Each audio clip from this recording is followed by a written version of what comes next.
ایک گائے ہمارے نمازی ہے، بڑے پیارے ہیں، اللہ ان کو اچھا رکھے، یہی نمازیں پڑھتے ہیں، رہتے دور ہیں۔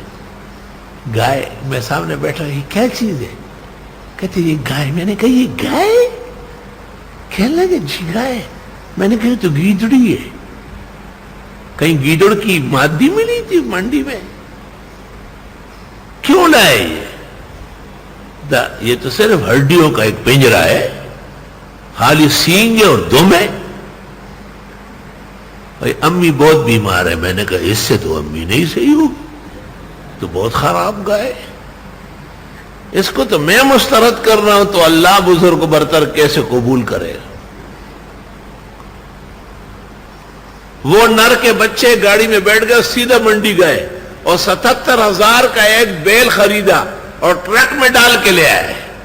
کہتے یہ ٹھیک ہے؟ میں نے کہا یہ تو ٹھیک ہے۔ طالب علم ہنس رہے تھے۔ میں نے کہا سو نہیں، اب ہم پھنسے، اگر امی مر گئی تو ہماری خیر نہیں، اب دعا کرو۔ میں نے اور کیا، وہ تو اپنا کام کر گئے۔ میں نے کہا اگر اب بھی امی ان کی زیادہ بیمار ہوئی یا مر گئی تو کہیں گے جی ایک کے دو گائے بیل بھی لے لیے۔ تو میں نے کہا دعا تو کرنی پڑے گی۔ خدا کا کرنا یہ تھا، اگلے دن وہ لوگ مٹھائیوں کے ٹوکرے لے آئے۔ میں نے کیوں؟ کہ 14 سال بعد امی نے کھڑی ہو کر آج نماز پڑھی۔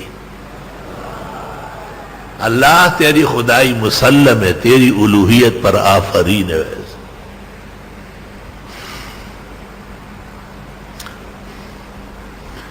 ایک بہت بڑے عالم جو کئی پریشانی میں الجھے ہوئے تھے، میں نے کہا کبھی گائے بیل کاٹا ہے؟ کہ یار ہمیں کھانے کو کچھ نہیں مل رہا ہے۔ میں نے کہا کلمہ پڑھو کہ گائے اور بیل کی توفیق ہے۔ نہیں توفیق تو ہے۔ میں نے کہا گائے کرنی پڑے گی۔ ایک گائے میں نے ان کو دکھائی، کہتے یہ تو 1 لاکھ کی ہے۔ میں نے کہا آپ کو 20,000 اور 40,000 کی بھی کٹوا کے دیتا ہوں، کچھ میں مدد کر لوں۔ یقین کر لو وہ دن ہوا، آج کا دن ہوا، تمام غموں سے اس کی جان چھوٹ گئی۔